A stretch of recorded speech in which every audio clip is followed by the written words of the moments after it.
We're on the overtime. Okay, 50 years after the Voting Rights Act, are minorities still being disenfranchised? Yes. Next question. Yes. Duh. Yeah, I mean, may I say one little fact yeah, I know about please. that? Yes, I'm sure you can. The one time black people voted in an election equal to whites was when Obama got elected. Equal percentage-wise. Yeah, well, yeah, percentage-wise. But, and guess what's been happening, cutting it back ever since against the black vote. Oh, yes. I mean, big Right. time, big Oh, time. yes. ID laws, voter ID laws. No, bad. like in Louisiana, you gotta have ID, you gotta have Oh, a yeah. picture, you gotta... No, I mean, the demographics, as you well know, are against the Republican Party. So, answer, cheat. Okay. He's so subtle, I love this guy. Yeah. He learned that in catechism, you gotta say the answer, you gotta say it. You know, I still have my, they gave me... Yeah, I know it's gonna be I don't wanna see your scars. No, I was gonna, you don't even know what I'm gonna say and you're against me. I was gonna say, I still have the, boy, I can smell the weed from here. That's her.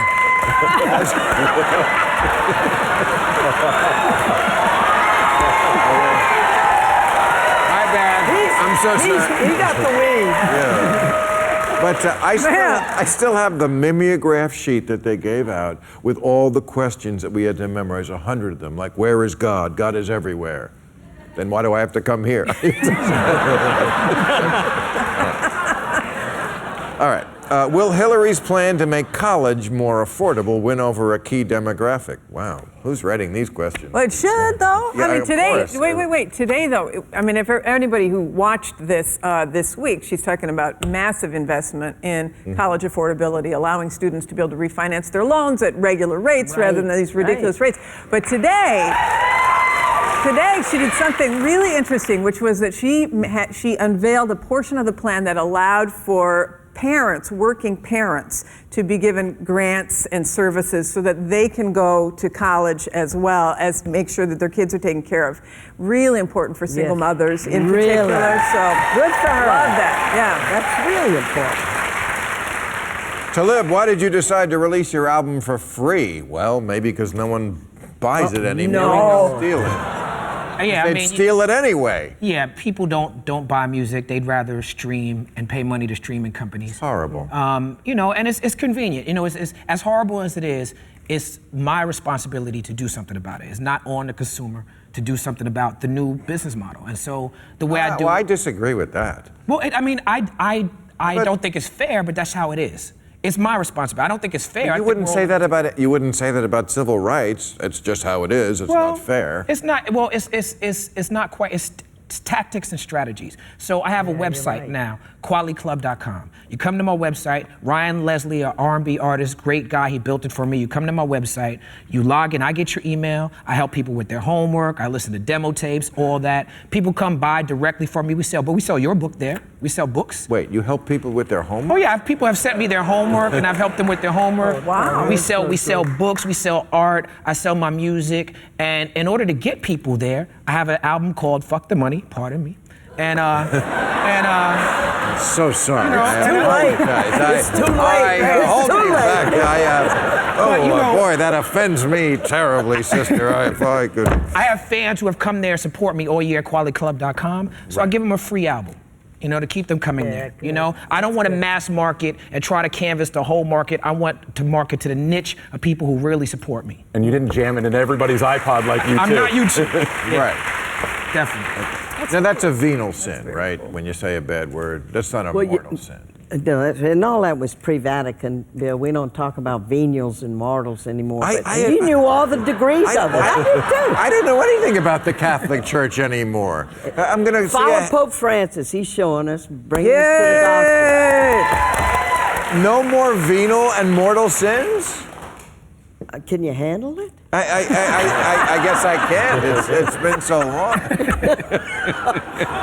By the way, Bill, you So know, they're all just sins. you do know an atheist is the one who's against the theism of the time.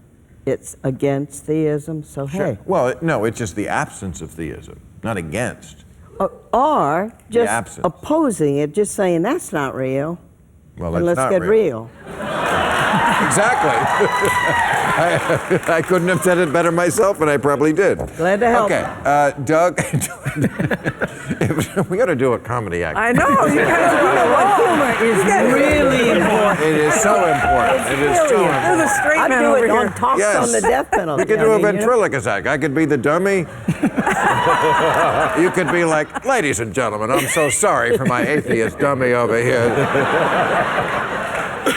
No, you know all of Woody Allen's good jokes about I don't believe in the afterlife, but I'm bringing a change of underwear. Yeah. I mean, he had a lot of good stuff. Doug, if Trump runs as a third-party candidate, will that destroy any chance of a Republican winning in 2016? It sure doesn't help, and that's why I think he's basically been Hillary Clinton's unsecret weapon.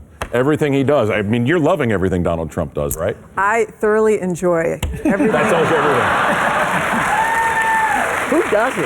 I mean, That tells you but everything. all I can say is if you read The Art of the Deal, his book, and he talks about how you gain leverage, he has got the Republican Party by the short neck. He's got them by whatever. Whatever, right, by whatever, or wherever. Is my presence changing the vocabulary that For the better, sister. Okay, thank you, brother. Sister.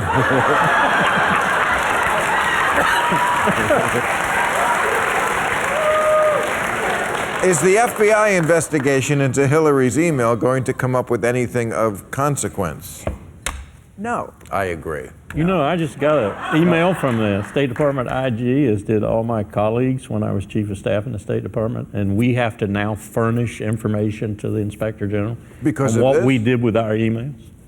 Because you have emails from Hillary? Well, Powell had a laptop in his office. He had private email. Powell had a He laptop. I corresponded with him on his laptop on AOL. Steve On a Case private and George email. Tenet set it up. Watch out, you're going to be hauled in. Yeah, I mean, what do they think they're going to find? She is the most boring centrist America has. Seriously, this is not Che Guevara in a pantsuit. This is. She's just not that kind of person that would ever. She does. It's just crazy. It's Plus, crazy. these emails that were sent to her were later classified or marked as. There's two of them marked as classified. You know, she didn't pass them. They came to her and they were later marked as classified after she turned them back to the State Department. You know, it's just a. What do they have? If it hadn't been this, wouldn't it have been something? Of course. I mean, it's always something with the Clintons. And that's one of the challenges, is this story reminds a lot of voters why they're uneasy with Hillary Clinton. And look, she's done very well in blaming a lot of things on the vast right-wing conspiracy. And little secret, there is one. We have regular meetings, and we've been pretty productive with it. But you can't call Barack Obama's FBI the vast right-wing conspiracy. And so the pushback that they're already doing on this, these are the kinds of things that happen when you run for president, just isn't true. Are you going after Colin Powell next then? He's not running for president, is he? Well, And we like Colin Powell. But I know, but he had the same email setup. But it wasn't the same setup. And what we've seen is Hillary Clinton's story has changed repeatedly. It's why she jumped into the race so quickly and got ahead of her campaign. You know this. There were Hillary Clinton surrogates. I would go on TV with them who would say, I don't know what I'm going to say about the emails because I'm not getting any information. But this idea that there have been so many Clinton scandals, wasn't that something fabricated by the right-wing conspiracy? Because even in the Ken Starr report, he said, I looked into all of them and I got nothing but the blowjob. Excuse me, sister. And also, why is It's a dirty world. I'm not dirty. You know what's obscene? The death penalty's obscene, That's torture's right. obscene, That's Guantanamo's obscene. That's the right. real obscenity. That's right. There was go ahead. You wanna say something? nothing obscene about a blowjob, at least yeah. in my house. that was perfect. What you just said is perfect. Okay, and we'll end with that question for you. I had it about, I just had it here. Is solitary confinement cruel and unusual punishment? Yes, I would say, right?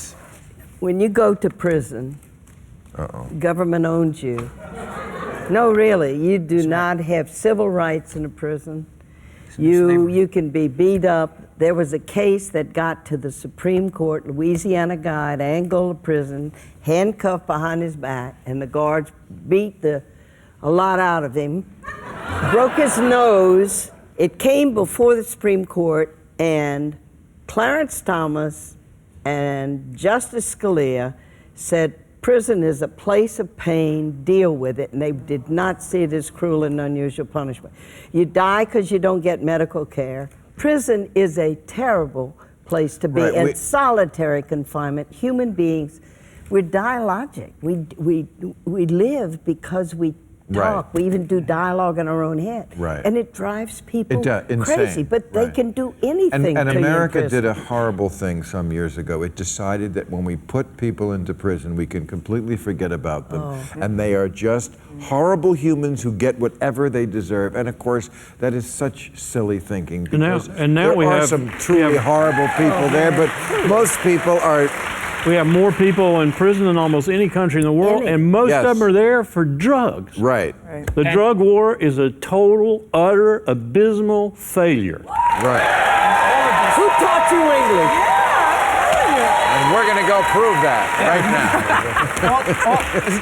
now. It's no coincidence that you are a ward of the state. You know, slavery was very profitable for America. Jim Crow was very profitable for America. You need a system to replace it. You have poor people, people of color who are being overly criminalized, who are being ushered into the prison industrial complex. And to talk about the prison industrial complex and not talk about the racial overtones that are why is like Huge. is dishonest. And I think we. And one of the, if I could end on one of the more encouraging notes. In this polarized country where the parties almost never work together, this is finally something where they are working together. Well, we're getting they kind of smarter agree about on this, crime. that we went too far with the prison system, and we have to undo it. A lot of it's happening in the States. In the States. All right. Thank you very much, That's right. audience. Thank you, panel.